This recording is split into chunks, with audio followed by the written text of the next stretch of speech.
Bismillahirrahmanirrahim. Assalamualaikum warahmatullahi wabarakatuh. Alhamdulillahi rabbil alamin, wassalatu wassalamu ala asyrafil anbiya'i wal mursalin wa ala alihi wa sahbihi ajma'in.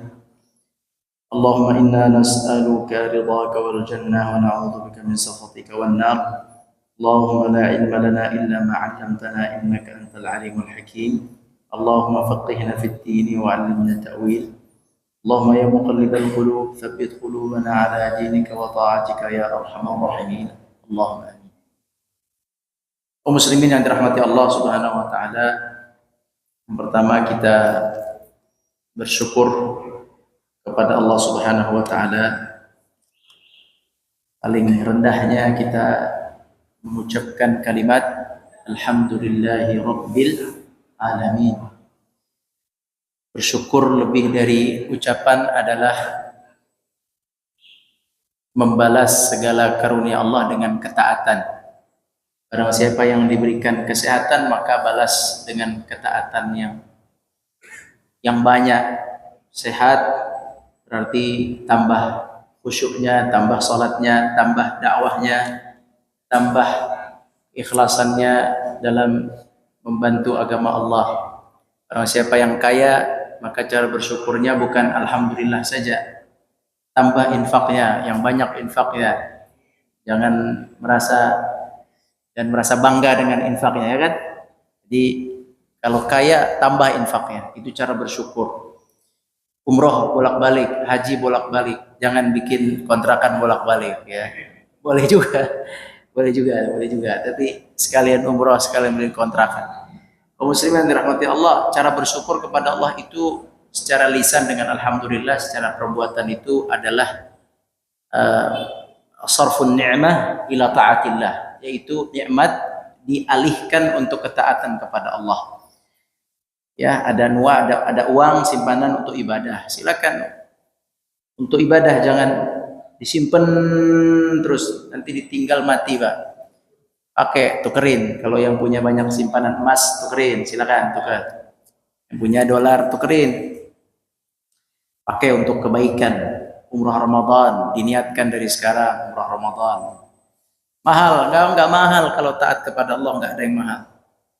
Giliran beli mobil aja murah. Mobil itu mau umrah Ramadan, murahan umrah Ramadan. Mobil 200 juta, 150 juta. Jadi kaum muslimin, bersyukur kepada Allah secara lisan adalah dengan alhamdulillah. Tapi secara perbuatan adalah mengerahkan nikmat untuk ketaatan kepada Allah Subhanahu wa taala. Yang punya ilmu tentang akuntansi, ilmu tentang ekonomi, ilmu tentang IT, ilmu tentang video, dan apapun ilmu yang kita miliki yang Allah berikan, maka dikerahkan untuk agama Allah, untuk agama Islam, bukan untuk nyari duit doang, ya, nyari gaji aja, malu sama Allah Azza wa Jalla. Ya, kerahkan untuk membantu masjid, membantu umat Islam. Itu cara kita bersyukur kepada Allah Subhanahu wa taala. Kaum muslimin yang dirahmati Allah, yang berikutnya salawat dan salam kita sampaikan kepada Nabi kita, Nabi besar Muhammad sallallahu alaihi wasallam, serta keluarga dan para sahabat dan seluruh umat yang mengikuti jalan langkah beliau sallallahu alaihi wasallam.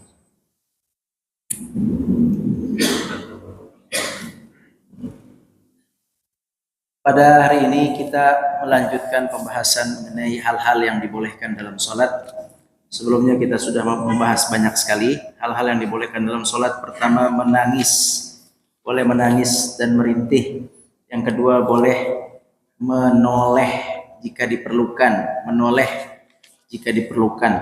Kemudian boleh membunuh ular, kalajengking, dan hewan yang mengganggu ya, boleh membunuh hewan buas yang mengganggu, dengan catatan jangan sampai pergerakannya memalingkan diri dari kiblat, kemudian gerakannya kayak orang perang, itu enggak, batal langsung sholatnya. Tapi gerakan yang sederhana, belakang kita ada pedang, ada pisau, langsung nah itu boleh, itu sekali, dua, tiga, empat kali bolehlah. Tapi kalau sampai loncat-loncatan lawan ular, batal sholatnya. Kemudian yang keempat, boleh juga dalam sholat itu berjalan atau bergerak, berjalan ke depan, berjalan ke belakang, berjalan ke kanan, ke kiri. Yang penting apa? Yang penting menghadap kiblat. Jangan balik kanan, balik kiri, ya. Yang penting menghadap kiblat. Kemudian yang kemarin kita sudah bahas, dibolehkan masalah bergerak, ya, bergerak, berjalan itu dibolehkan. Di antaranya juga dibolehkan sholat sambil berjalan ketika kita perang. Ketika perang itu dibolehkan berjalan. Ketika juga kita sholat di atas kendaraan, sholat di atas kuda atau di atas onta, sambil ontanya berjalan kita bisa sholat dengan isyarat. Isyaratnya itu dengan isyarat apa namanya ini? Gerakan kepala, menganggukkan kepala boleh, sambil bawa mobil, sambil nunggang unta boleh, silakan.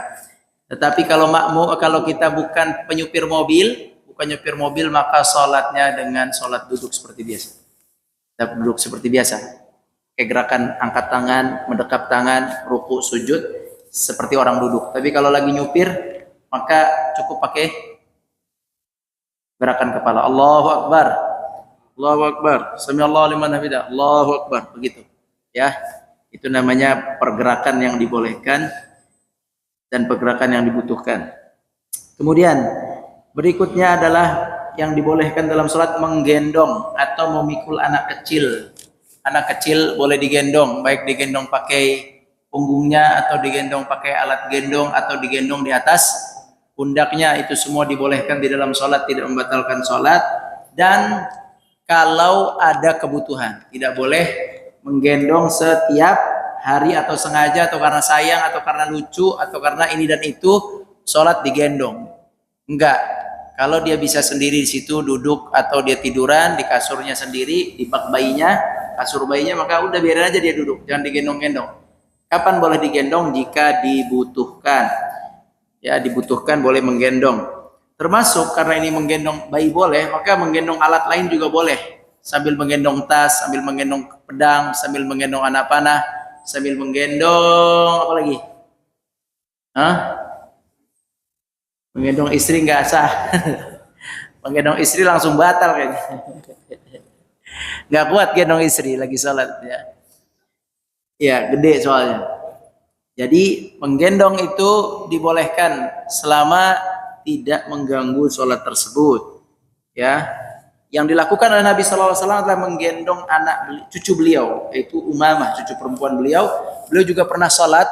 Ketika sholat beliau sujudnya lama sekali. Ternyata ada anaknya atau cucunya yang bernama Hasan atau Husain yang berdiri, bahkan yang naik ke punggung beliau ketika beliau sujud. Dibiarkan terus lama sampai selesai Hasan dan Husain atau salah satunya selesai dari menunggang Nabi SAW. Ketika sujud maka beliau pun berdiri. Nah, itu dalil-dalil dibolehkannya seseorang itu menggendong anak kecil ketika sholat.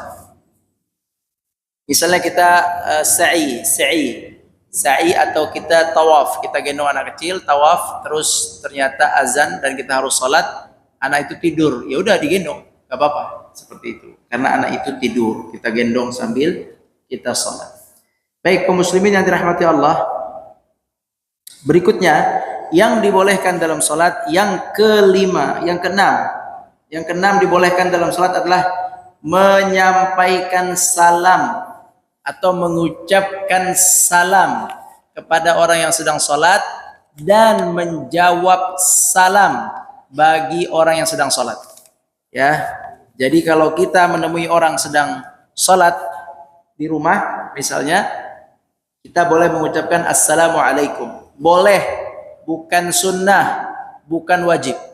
Perhatikan ini, hanya boleh, bukan sunnah mengucapkan salam kepada orang yang sedang sholat. Bukan juga wajib, tapi hanya boleh. Hanya boleh, dibolehkan mengucapkan salam kepada orang yang sedang sholat, dan yang sholat juga boleh untuk menjawab salam dengan cara yang nanti kita akan bahas. Caranya tidak bisa sembarangan, ada cara khusus. Baik, kaum muslimin yang dirahmati Allah, jadi mengucapkan salam ini, sebelum kita bahas tentang bolehnya mengucapkan salam kepada orang yang sholat, perlu diketahui bahwa mengucapkan salam ini adalah sesuatu yang dianjurkan oleh Allah Subhanahu wa taala, merupakan sunnah dalam Islam. Sunnah memulai salam, dan bagi yang mendengarnya wajib menjawabnya. Kalau satu ruangan tidak ada yang menjawab, maka semuanya dosa. Kalau ada yang ucapin assalamualaikum, semua satu ruangan gak ada yang jawab, muslim mereka, dosa semua. Tapi kalau ada yang jawab satu, mewakili yang lain, maka tidak berdosa yang lainnya, sebab sudah dijawab oleh satu orang.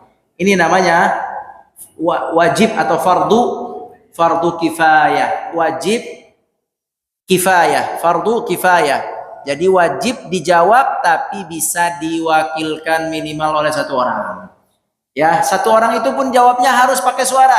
Nggak boleh assalamualaikum warahmatullahi wabarakatuh, diam semua, dosa kalian. Terus kata dia, saya udah jawab dalam hati. Nggak bisa. Dalam hati itu kalau mau mewakili harus pakai suara. Saya udah mewakili pakai hati, nggak bisa. Kalau mewakili harus pakai suara. Jadi mengucapkan salam itu adalah sunnah kaum muslimin. Harus dibiasakan. Assalamualaikum, assalamualaikum, assalamualaikum. Di mana-mana harusnya dibiasakan. Tapi memang di negara kita tidak begitu biasa. Kalau kita ke negara-negara Arab itu memang ada kebiasaan baik di antara mereka, yaitu mereka sering ucapin salam. Ke pasar atau ke toko ucapin salam, kemudian naik taksi ngucapin salam, naik bis ngucapin salam. Itu biasa, itu tidak aneh bagi mereka, sudah menjadi sebuah kebiasaan. Dan itu kebiasaan baik, itu bukan adat orang Arab, bukan. Itu adalah sunnah Nabi. Nabi SAW bersabda, sabda pertama Nabi ketika masuk ke kota Madinah, kata Nabi SAW, afshus salam. Afshus salam artinya sebarkan salam. Ya, at'imut ta'am wa salli bil laili wan nasu niyam. Afshus salam. Afshus salam pertama, afshus salam wa at'imut ta'am wasalli bil laili wan nasu niyam tadkhulul jannata bisalam. Kamu ucapkan salam, sebarkan, bukan ucapkan, sebarkan. Assalamualaikum, assalamualaikum, assalamualaikum. Ya, sebarkan salam. Kemudian setelah itu kasih makan orang yang membutuhkan makanan. Kemudian yang ketiga adalah salat malam. Itu insya Allah masuk surga. Jadi ahli surga itu salah satu cirinya suka mengucapkan salam. Ya, ahli surga enggak? Bapak-bapak ahli surga enggak nih? Hah? Mau jadi ahli surga nggak? Ahli surga tuh ucapkan salam, assalamualaikum tibtum. Malaikat menyambut kalian, assalamualaikum ahli surga, tibtum, kalian telah berbuat baik. Jadi assalamualaikum, assalamualaikum, bukan hey hey hey, halo halo halo, assalamualaikum. Ya, bukan hai hai hey hey, halo halo, bukan yang lainnya. Tapi assalamualaikum. Kalau orang dengan orang Muslim berbahasa Inggris, bukan cuman good morning, bukan, tapi assalamualaikum dulu. Sama juga bahasa Arab, bukan sabahul khair dulu, tapi assalamualaikum dulu. Assalamualaikum. Jadi mengucapkan salam adalah anjuran yang dianjurkan dalam agama kita. Artinya salam adalah doa. Kita doakan pada fulan. Kita doakan kepada fulan, assalamualaikum, semoga anda selamat. Didoain. Kata ulama, kalau ada orang ngucapin salam ke kita, insya Allah dia nggak akan jahat ke kita. Insya Allah, sebab dia udah bilang assalamualaikum, selamat buat kamu, warahmatullah, rahmat Allah untuk kamu, wabarakatuhu, keberkahan Allah untuk kamu. Mana dia mau bikin jahat? Kecuali emang tuh orang niatnya dari awal niat jahat. Tapi standarnya kalau dia jujur dalam salam, assalamualaikum selamat buat kamu, wa rahmatullah, semoga Allah rahmati kamu, wa barakatuhu, semoga Allah berkati kamu, maka nggak mungkin dia melakukan kejahatan. Jadi orang yang mengucapkan salam kepada kita, dia niat baik untuk kita. Harusnya begitu. Orang yang mengucapkan salam adalah orang yang bersih hatinya, yang baik hatinya. Tidak ada niat buruk pada dirinya orang yang mengucapkan salam. Tapi apabila ada orang menggunakan salam tapi niat buruk, maka dia dosanya 2 kali. Namanya dia mempermainkan agama Islam, berkedok dengan salam tapi ingin berbuat keburukan. Ada orang kayak gitu. Hati-hati seperti itu. Nah, kita tidak seperti itu. Kita mengucapkan salam karena kita mencintai saudara kita, karena kita menjalankan sunnah Nabi SAW, hadis Nabi SAW. Karena salam itulah doa. Dia doa, kita doakan dia, dia balas. Dia wajib balas doain kita dengan ucapan waalaikumsalam. Waalaikumsalam warahmatullahi wabarakatuh. Jadi salam itu adalah sunnah, ya, sunnah, dan itu perlu diabadikan, perlu dibiasakan di dalam keluarga kita. Masuk rumah assalamualaikum, masuk kamar assalamualaikum, ya. Masuk rumah itu ada 2, selain assalamualaikum baca bismillah. Kalau kita assalamualaikum masuk rumah, maka itu doa keselamatan untuk ahli keluarga dalam rumah. Kalau kita bismillah masuk rumah, bismillah, kapanpun, siang, malam, pagi, sore, terus tiap waktu baca bismillah, maka syaitan yang ada di luar tidak akan masuk bersama kita. Ya, baca bismillah. Masuk kamar baca bismillah. Assalamualaikum baca bismillah. Ya, percuma udah digembok, mau pakai gembok apa namanya itu? Gembok yang pakai angka tuh. Sekarang gembok nggak pakai kunci kan? Pakai apa namanya? Kode. Gemboknya angka gitu. Atau pakai gembok hotel yang dari luar nggak bisa digoyang aja, nggak bisa itunya, ya. Terserah pakai gembok elektrik. Kalau tidak bismillah, setan bisa masuk. Ya. Jadi gembok setan itu adalah bismillah. Gembok manusia adalah ya gembok besi.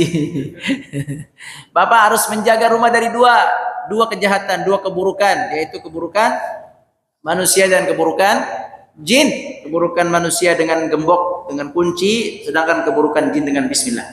Nah, jadi masuk rumah dengan assalamualaikum dan bismillah. Jadi ucapin salam. Afshus salama bainakum. Kata Nabi SAW, maukah kau masuk dalam surga? La tadkhulul jannata hatta tu'minu wa la tu'minu hatta tahabbu. Ala adlukum ala syai'in idza fa'altumuhu tahabbtum. Afshus salam bainakum. Tidaklah masuk surga kecuali orang yang beriman. Tidaklah orang yang beriman itu, tidaklah kalian beriman sampai saling mencintai. Maukah kalian aku berikan amalan yang kalian akan saling mencintai? Kata sahabat, iya ya Rasulullah. Kemudian kata Nabi SAW, afshus salama bainakum. Caranya adalah biar kalian saling mencintai, ucapkan assalamualaikum, assalamualaikum, assalamualaikum. Ya, assalamualaikum. Jadi salam ini sangat penting. Sampai apabila kita bertemu dengan saudara kita dan kita sudah salam, terus kita ketemu lagi, itu dianjurkan salam lagi, ya. Dari Rasulullah SAW beliau bersabda, dari Abu Hurairah radhiyallahu anhu, Rasulullah SAW bersabda, "Idza laqiya ahadukum akhahu." Kalau kita bertemu dengan saudara kita, kemudian habis itu fal yusallim alaih, maka hendaklah mengucapkan salam. Fa in halat bainahuma syajarah aw jidar aw hajar thumma laqiyahu fal yusallim alaih. Apabila kita nih tadi di depan ketemu assalamualaikum, habis itu yang satu ke belakang, yang satu lewat sana misalnya, terus masuk lagi ketemu di pintu belakang situ, ketemu lagi, dianjurkan salam lagi. Kata Nabi, apabila bertemu ucapkan salam. Kemudian apabila berpisah sebentar, kehalang dengan pohon atau tembok atau batu, ketemu lagi, ucapin lagi assalamualaikum. Gitu, ya. Jangan salam mulu tadi juga udah. Itu nggak ngerti, itu orang nggak ngerti. Salam, ya, salam, balik lagi assalamualaikum. Salam. Apa susahnya ucapin salam, ya? Apa susahnya? Tinggal assalamualaikum. Itu syiar. Itu lidah sehat tuh kalau orang ucapin salam terus. Jadi, assalamualaikum, ya. Jadi, kalau ketemu di jalan, yang satu naik motor, satu jalan kaki, assalamualaikum, assalamualaikum, ya, assalamualaikum. Baik. Karena salam ini adalah sesuatu yang disunnahkan, dan masih banyak lagi dalil-dalil hadis-hadis tentang anjuran untuk mengucapkan salam, sangat banyak, ya, sangat banyaklah intinya, sehingga akhirnya para sahabat itu dulu kalau melihat seseorang sedang sholat dalam masjid, mereka juga salam, masuk masjid salam. Ada orang sholat salam, ada orang sholat salam. Makanya di sini ada hadis-hadis mengenai pembolehan, bukan sunnah. Jadi kalau kita ngucapin salam kepada orang sholat boleh, tapi kalau kepada orang yang tidak lagi sholat, lagi jalan, lagi duduk, itu justru sunnah. Ya, bisa dibedakan ya. Kalau yang lagi sholat hukumnya boleh. Kalau pada orang yang lagi ini sunnah, mana lebih kuat? Yang lagi sholat apa yang lagi nggak sholat? Yang lagi nggak sholat, jangan salah ya. Jangan orang sholat, assalamualaikum, assalamualaikum. Ganggu juga ya. Boleh saja ya. Ya, baik. Dibolehkan memberikan salam kepada yang sholat dan dibolehkan menjawab salam kepada yang sholat. Bahkan ada pembolehan untuk berbicara kepada yang sholat dengan catatan dibutuhkan. Butuh untuk menanyakan sesuatu dibolehkan. Dalilnya. Tapi saya mau fokus di salam aja dulu, di salam ya. Pembolehan mengucapkan salam kepada orang yang sholat. Arsalani dari Jabir bin Abdullah, arsalani Rasulullah sallallahu alaihi wasallam wa huwa muntaliqun ila Bani al-Mustaliq fa ataituhu wa huwa yusalli ala ba'irihi. Kata Jabir, saya itu yakni pernah diutus oleh Nabi sallallahu alaihi wasallam. Saat itu Nabi sedang ingin pergi ke Bani Mustaliq, ke sebuah suku Mustaliq. Singkatnya, saya mendatangi Nabi dan Nabi SAW sedang sholat di atas unta. Nabi sedang sholat di atas unta. Fakallamtuhu, kemudian aku ajak beliau bicara. Faqala biyadihi, kemudian beliau jawab pakai tangannya. Jadi beliau tahu Nabi sedang sholat di unta, pakai gerakan apa kalau di atas unta? Ya, kalau nyupir karena megang kendali, maka dengan ngangguk-ngangguk. Ya, dengan ngangguk-ngangguk. Nah, sahabat Jabir bertanya kepada Rasulullah tentang sesuatu perkara. Kemudian Rasul menjawab dengan tangan, dengan isyarat. Bisa dengan 1, 2, 3. Pokoknya dengan tangan. Bisa kesana, kesini. Pokoknya bebas. Dengan tangan, satu isyarat. Misalnya bagaimana? Ya, misalnya. Atau boleh misalnya. Atau tidak misalnya. Begitu. Isyarat-isyarat yang bisa difahami oleh penanya. Tsumma kallamtuhu. Kemudian aku tanya lagi, ada hal yang perlu saya tanya. Karena lagi ada hal penting. Karena lagi ingin ke suku Mustaliq, ini ada hal penting di sini. Kemudian beliau sallallahu alaihi wasallam juga memberikan isyarat lagi yang kedua kali. Wa ana asma'uhu yaqra'u wa yumi'u ra'sahu. Dan saya mendengar Nabi sedang salat, bacaan tilawahnya terdengar dan palanya mengangguk sebagai isyarat gerakan salat. Kemudian setelah Nabi sallallahu alaihi wasallam salat, kemudian Nabi sallallahu alaihi wasallam mengatakan, aku tadi tidak bisa menjawab dengan lisan sebab aku sedang dalam salat. Ya, artinya bisa menjawab pertanyaan ketika kita sedang salat dengan isyarat yang difahami. Bisa difahami? Saya boleh nggak? Boleh ya. Boleh jawab pertanyaan orang dalam salat dengan isyarat? Kunci di mana kunci? Jangan banyak-banyak. Kunci di mana kunci? Nah, tapi juga jangan terbiasa. Masih bisa tunggu aja orang lagi sholat. Iya. Jangan gangguin orang. Sengaja gangguin orang. Lagi sholat diajak ngomong. Kopi di mana kopi? Ya, kopi lagi. Kunci nggak apa-apa, kopi lagi. Ini bahaya ini. Yang ditanya kopi. Ya. Jadi hati-hati. Jangan main-main. Ini kalau butuh aja, ini lagi keadaan musafir, kayaknya ada hal butuh sehingga Nabi SAW menjawab. Baik, lanjut. Kemudian ada kisah dari Abdullah bin Umar. Beliau berkata, "Marartu bi Rasulillah sallallahu alaihi wasallam wa huwa yusalli fasallamtu faradda alayya isyaratan wa qala la a'lamuhu illa qala isyaratan bi asbu'ihi." Abdullah bin Umar berarti anaknya siapa? Anaknya Umar.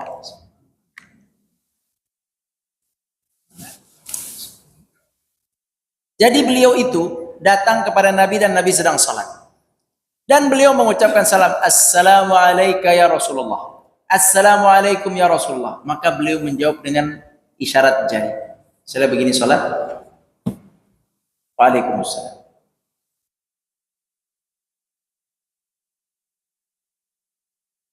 Di dalam riwayat lain dari Bilal Dari Ibnu Umar bertanya kepada Bilal, "Kaifa kana Nabi sallallahu alaihi wasallam yaruddu alaihim hina kanu yusallimuna fis shalah?" Qala kana yashuru bi yadihi. Kalau Bilal bercerita cara Nabi menjawab salam ketika beliau lagi sholat, ada sahabat yang datang atau tamu yang datang mengucapkan salam, beliau di masjid, ya tamunya tidak tahu, datang mengucapkan assalamualaikum ya Rasulullah, beliau lagi sholat, maka beliau menjawabnya cara yang kedua dengan tangan, dengan apa? Dengan semua ini, ya bisa jawabnya ini, bisa begini, terserah. Yang penting dengan tangan, ya jangan dada-dada ya, bukan dada-dada. Ya, bisa tadi begini, bisa begini, pokoknya isyarat terbuka. Yang penting jangan bergerak macam-macam. Satu kali aja, begini, ya. Itu semua menandakan apa? Menjawab salam, dibolehkan. Jadi boleh mengucapkan salam kepada orang sholat dan boleh menjawab salam dengan isyarat. Isyarat apa? Isyarat tangan. Isyarat tangan bisa dengan jari jemari, bisa juga dengan menganggukkan kepala. Ya, assalamualaikum. Boleh begitu. Atau tadi udah matiin kompor belum? Ya. Gak usah diajak ngomong. Lihat aja kompornya bau, udah mati belum? Ya. Kadang kita berlebihan. Ya. Itu nggak penting, itu nggak boleh kayak gitu, ya. Kalau kita lagi dari luar atau masuk rumah, assalamualaikum, ternyata istri kita lagi sholat di depan rumah, nah dia boleh jawab dengan begitu atau dengan tangan atau gini, boleh itu seperti itu, dan tidak, sekali lagi, bukan sunnah, boleh saja kalau mau, boleh. Baik, itu pelajaran kita hari ini, yaitu mengenai mengucapkan salam. Sangat penting mengucapkan salam sesama kita, karena itu doa keselamatan dan doa rahmat untuk kita dan doa keberkahan untuk kita. Salam itu maka jangan pelit-pelit. Ada dalam hadis, apabila dua orang bertemu, maka barang siapa yang lebih dulu mengucapkan salam, maka dia mendapatkan rahmat dari Allah lebih banyak, lebih dulu. Jadi kalau antum yang mulai assalamualaikum, assalamualaikum. Kalau berpapasan, benar-benar berpapasan, sama-sama melihat, sama-sama Allah, maka mulailah dengan assalamualaikum. Karena siapa yang memulai dia lebih banyak pahalanya. Termasuk ulama membahas bagaimana hukumnya kalau ada orang yang nyampein salam ke kita. Ya, misalnya fulan, Rahmat, ada salam dari Syekh fulan. Dia sampaikan salam ke saya. Begitu kan? Sering nggak, Pak? Itu hukumnya kita dianjurkan jawab, karena dia ngucapin salam. Sampaikan salam ke fulan, assalamualaikum ke fulan. Nanti kita sampaikan, ya fulan, si Ahmad nyampaikan salamnya kepada kamu, maka dia harus jawab, ya, waalaihissalam. Waalaihissalam kalau laki-laki, kalau perempuan waalaihissalam. Kalau mereka waalaihimussalam. Waalaihissalam. Atau bahasa Indonesianya jawab aja waalaikumsalam buat dia. Waalaikum itu untuk siapa? Alaikum. Kum itu kalian, ya. Waalaikum untuk kamu. Kalau untuk dia waalaihi assalam, walaihim assalam. Jadi dijawab buat dia. Dan dianjurkan bukan hanya untuk yang ngirim salam, berikan juga salam kepada yang menyampaikan. Waalaihissalam, waalaikumsalam. Begitu caranya. Jadi jangan ada salam dari dia, masa sih dia kirim salam? Anak SMA itu. Tapi itu salam yang dimaksud, salam yang benar. Ini sekarang kita salah paham. Kirim salam tapi maksudnya salah paham. Salam yang dimaksud itu ada di hadis banyak. Aqri alaihissalam. Aqri minni alaihissalam. Banyak di Al-Quran. Banyak di hadis. Nabi menyampaikan salam kepada fulan atau fulan menyampaikan salam ke fulan. Pernah ada kisah sahih, Nabi SAW didatangi malaikat Jibril di rumahnya. Saat itu Khadijah radhiyallahu anha sedang menyiapkan makanan dan akan mengantarnya ke Nabi. Kata Jibril, ya Rasulullah, dikit lagi Khadijah datang bawa makanan. Fa idza atatka, apabila dia datang, aqri 'alaiha minallahi salam. Kalau dia datang nanti sampaikan salam dari Allah. Allah mengucapkan salam untuknya. Masya Allah.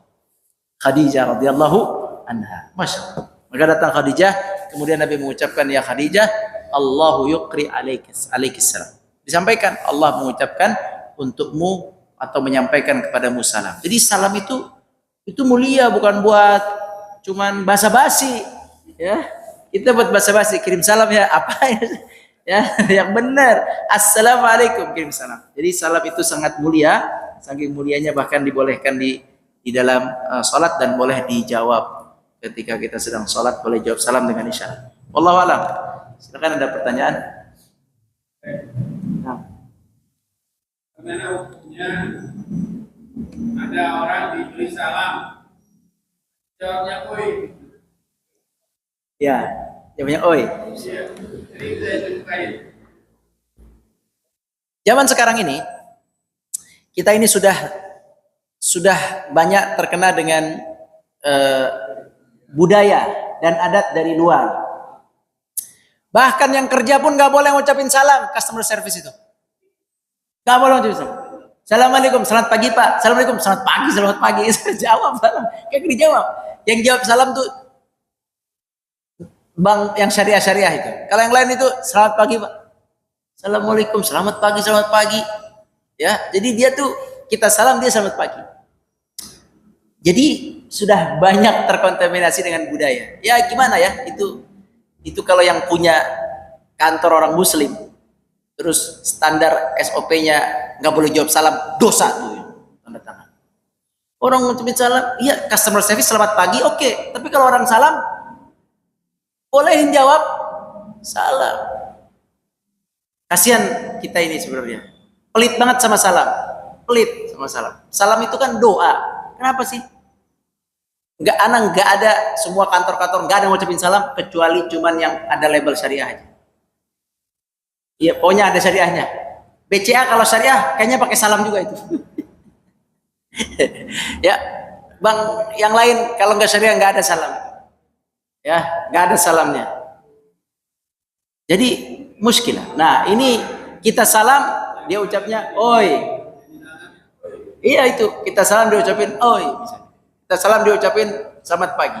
Kaum muslimin rahmati Allah, seperti tadi kita sudah baca bahwa menjawab salam itu hukumnya adalah menjawab wajib kifayah. Wajib kifayah, harus dijawab. Kalau satu lawan satu berarti dia yang wajib menjawab. Enggak boleh dia bilang, "Oi." Allah Subhanahu wa taala berfirman, "Fa idza huyyitum bi tahiyyatin fahayyu bi ahsana minha aw rudduha." Fa idza huyyitum, jika kalian diucapkan kepada kalian salam, fahayyu, maka jawab salam itu bi ahsana minha. Jawab dengan jawaban yang lebih baik. Kalau dia mengatakan assalamualaikum, kita jawab waalaikumsalam warahmatullah. Kalau dia ucapkan assalamualaikum warahmatullah, kita jawab waalaikumsalam warahmatullahi wabarakatuh. Kalau dia bacanya sempurna assalamualaikum warahmatullahi wabarakatuh, kita jawab sempurna juga. Ya. Sampaikan bi ahsana minha au rudduha. Lebih baik atau sama. Ucapan salam itu ada 3 potongan dan ini pahalanya beda. Barang siapa dalam hadis, barang siapa yang mengucapkan salam assalamualaikum, 10 pahalanya. Barang siapa yang mengucapkan assalamualaikum warahmatullah, 20 pahalanya. Barang siapa yang mengucapkan assalamualaikum warahmatullahi wabarakatuh, 30 pahala. Ya, sampai kayak gitu. Bukan cuma satu kalimat, dipecah lagi oleh Nabi sallallahu alaihi wasallam. Jadi ucapan salam itu ucapan yang berpahala, doa, bahkan kalau sempurna dapat pahala, wajib dibalas, tidak boleh jawab dengan oi oi oi oi. Wallahu a'lam. Dosa. Ada pertanyaan lagi? Nah. Fadal. Silakan, Pak.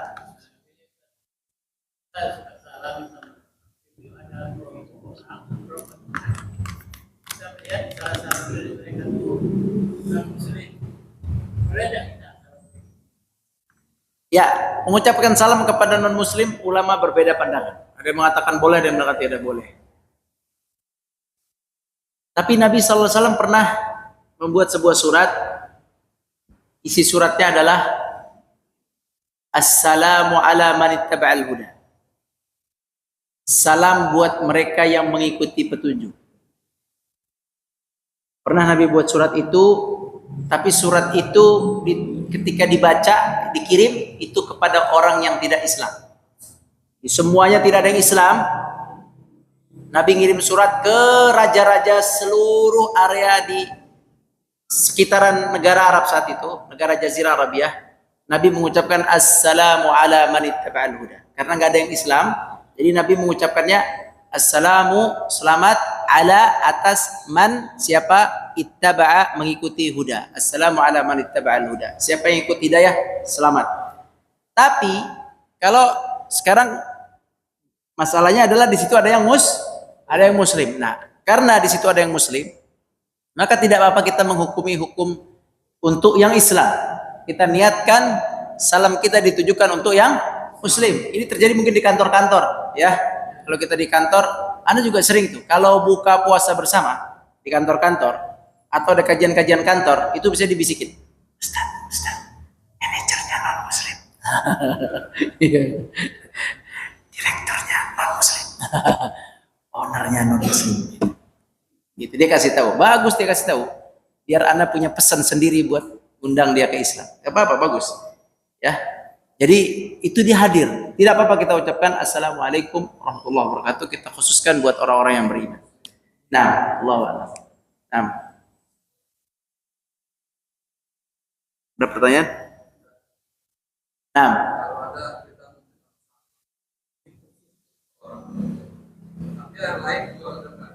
Ya.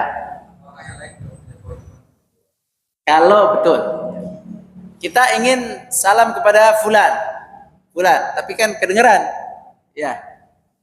Ini semua yang dengar, kalau nggak ada yang jawab dosa, ya. Makanya yang diucapin salam harus balas, ya. Kita kesini Assalamualaikum. Gak apa-apa kita jawab aja. Yang dengar di sana Waalaikumsalam. Gak apa-apa. Misal nih, Indomaret. Kita masuk Indomaret. Misal kita ngucapin apa? Assalamualaikum. Ada orang di sudut sana lagi beresin barang, dia dengar, ucapin aja Waalaikumsalam. Gak apa-apa. Jadi barang siapa yang dengar Assalamualaikum, maka ucapin salam. Ucapin Waalaikumsalam. Bahkan kita dalam sholat pun kita mengucapkan salam. Assalamualaikum ayyuhan nabiyyu warahmatullahi. Setelah itu assalamu alaina wa ala ibadillahis salihin. Salam untuk kami dan untuk seluruh umat Allah, umat hamba Allah. Assalamu alaina wa ala ibadillahis salihin. Kita di dalam sholat aja kita mengucapin salam untuk diri kita, untuk Nabi, untuk diri kita, dan untuk seluruh orang-orang muslim yang saleh. Makanya kalau kita sholat itu kita memberikan doa buat orang muslim. Mereka juga doain kita. Jadi intinya kalau yang tadi mendengar salam, intinya jawab, itu lebih baik. Wallahu a'lam. Nah.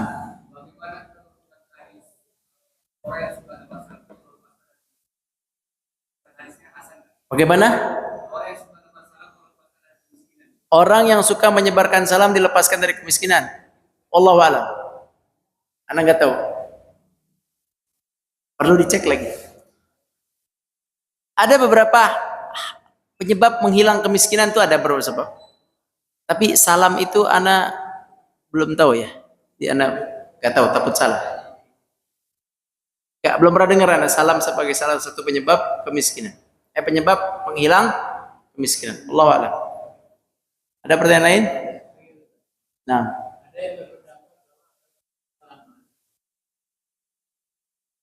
Beda-beda. Bahasa Indonesianya ini salaman ya. Bahasa Arabnya ini tasofah. Jadi ini beda dengan ucapan salam. Ucapan salam adalah doa, sedangkan berjabat tangan itu amalan sendiri. Barang siapa yang berjabat tangan kata Nabi Shallallahu Alaihi Wasallam, maka dosa-dosanya diampuni sampai mereka berdua melepaskan tangan.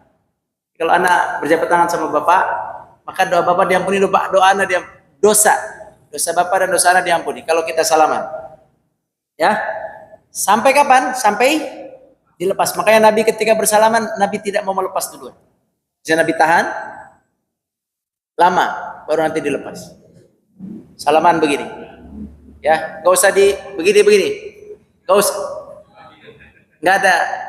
Salam tuh ya begini aja udah, nggak ada gitu. Kecuali kalau orang tua mungkin kita hormat orang tua lah, tapi nggak ada. Wallahu alam, anak nggak tahu itu. Yang ada barang saya bersalaman dua orang muslim, diampuni dosanya dua-duanya sampai dilepaskan kedua tangannya. Nah itu berjabat tangan. Beda dengan ucapan salam. Jadi dua sunnah yang berbeda. Ucapan salam, assalamualaikum, dari jauh bisa, dari dekat bisa, sambil salam, assalamualaikum bisa. Itu yang dianjurkan. Apa tadi? Berjabat tangan. Dan berjabat tangan tidak boleh sama perempuan. Ini juga musibah. Di kantor-kantor ini jabat tangan biasa aja. Ya, jabat tangan itu laki-laki ke laki-laki, perempuan ke perempuan. Tapi ya beginilah, hidup kita sudah kaki di bawah, kaki di atas, kepala di bawah, balik-balik. Ya, semoga kita dijaga Pak, dijaga dari lingkungan-lingkungan seperti itu, dimudahkan oleh Allah masuk lingkungan-lingkungan yang baik. Amin ya rabbal. Baik, itu aja.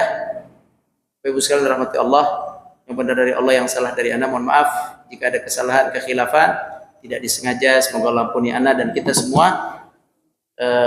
Subhanakallahumma bihamdika asyhadu an la ilaha illa anta astaghfiruka wa atubu ilaik. Wassalamualaikum warahmatullahi wabarakatuh.